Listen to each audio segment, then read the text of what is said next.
굳이 여러분들의 분노를 쏟으실 거면 이 사태를 만들어낸 중국과 효과적인 방어를 못한 현 정부에게 쏟아내시기 바랍니다. 우리는 그럴 자격이 있습니다. 왜? 이 나라의 국민이니까요.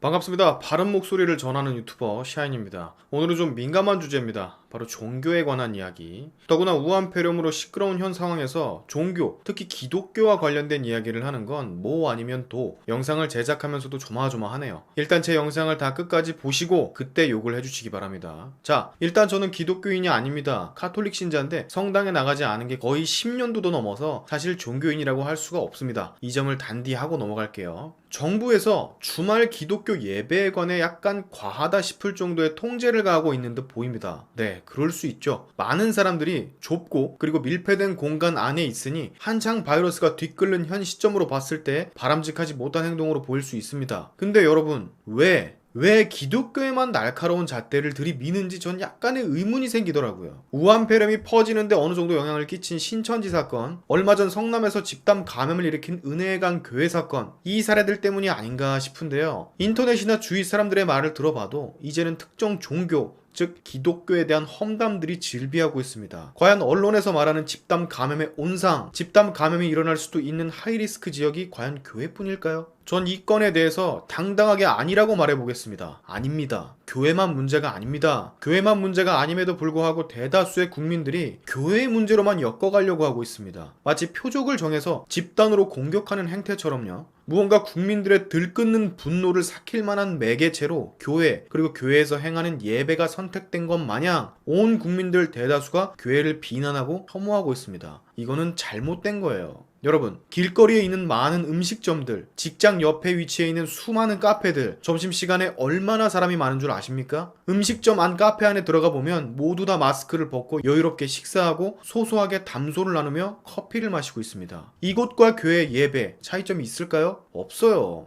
없습니다. 밀폐된 공간 안에 수많은 사람이 들어차 있고 그 순간 어떤 이가 품고 있는 바이러스가 누구에게 퍼질지 아무도 모르는, 이곳 역시 바이러스 감염의 하이리스크 지역입니다. 이곳도 똑같단 말입니다. 근데 왜 교회 예배만 포커싱이 맞춰져서 그들만 비난합니까? 정치 쪽으로 가볼까요? 총선을 앞둔 이 시점, 수많은 후보들의 선거 사무실, 이곳은 어떨까요? 안전해 보이십니까? 진짜 안전해 보이세요? 지금 정부의 말에 따른다면 이곳도 위험합니다. 수많은 사람들이 오고 가며 단 한 명의 확진자라도 나올 시 모두가 위험해지는 건 교회 예배와 똑같습니다. 그렇다고 이분들이 선거활동 안 할 것 같습니까? 아니면 국가에서 선거활동 못하게 사무실 철거 권유합니까? 아니에요. 그렇지 않아요. 자, 이 사진 보시죠. 이곳은 절입니다. 코로나19 의료진을 위한 토닥토닥 템플 플레이를 19일부터 2,000명 대상으로 시행 중입니다. 기독교 예배는 중단을 권유하고 있지만 이 절은 괜찮은 겁니까? 저렇게 가까이 사람들이 붙어있고 마스크를 쓰고 있지 않은데 대체 무슨 차이인지 설명해 주실 분 댓글 달아주시기 바랍니다. 난 이 행태를 이해할 수가 없어요. 무작정 교회의 예배만 들들 볶는, 죄 없는 헬스장 주인, PC방 주인만 들들 볶는 이 정부 이해가 안 갑니다. 여기 또 보실래요? 경기도 용인 한국민속촌에서 22일 열린 코로나19 퇴치 기원제입니다. 엄청나게 많은 인파가 모였고 이 중에는 마스크를 쓴 사람도 있었지만 쓰지 않은 사람도 많았습니다. 이건 어떻게 설명하실 건데요? 아까 그 절처럼 코로나19 퇴치 기원이라며 의도가 좋고 희망차니까 이렇게 많은 사람이 모여도 문제가 없는 겁니까? 바이러스가 비껴가나요? 한국민속촌 입장료는 받아서 수익을 벌어들여도 되고 헬스장 PC방 주인들은 안 되는 겁니까? 교회는 헌금 받으면 안 되는 건가요? 아니면 아까 그 절과 한국민속촌 그리고 수많은 총선 후보자 사무실들은 정부에서 권고하는 모든 방역 수칙을 제대로 지키고 있다고 장담하실 수 있습니까? 지키지 않으면 현재 교회 예배를 비난하고 혐오하는 것처럼 똑같이 혐오하실 수 있으십니까?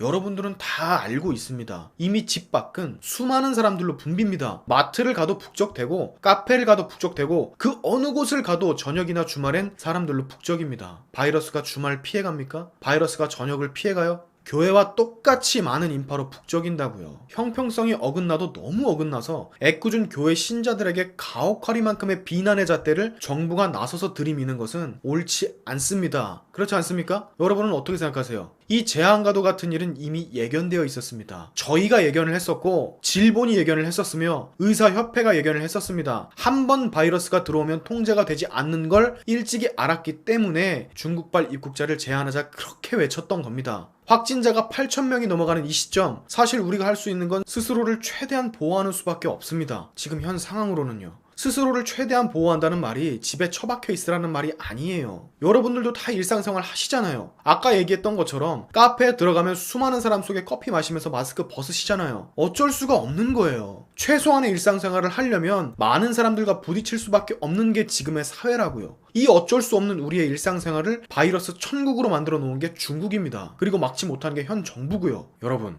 애꿎은 기독교 예배 그리고 기독교인들에게 무조건적인 비난은 옳지 않습니다. 이 바이러스가 퍼진 것에 대한 여러분들의 분노를 교회에 쏟아내시면 안 됩니다. 적어도 일상생활을 하시는, 약간이나마 일상생활을 하시는 여러분들은 그러시면 안 돼요. 굳이 여러분들의 분노를 쏟으실 거면 이 사태를 만들어낸 중국과 효과적인 방어를 못한 현 정부에게 쏟아내시기 바랍니다. 우리는 그럴 자격이 있습니다. 왜? 이 나라의 국민이니까요. 오늘의 샤인튜브 여기까지 하겠습니다. 다음에 봅시다.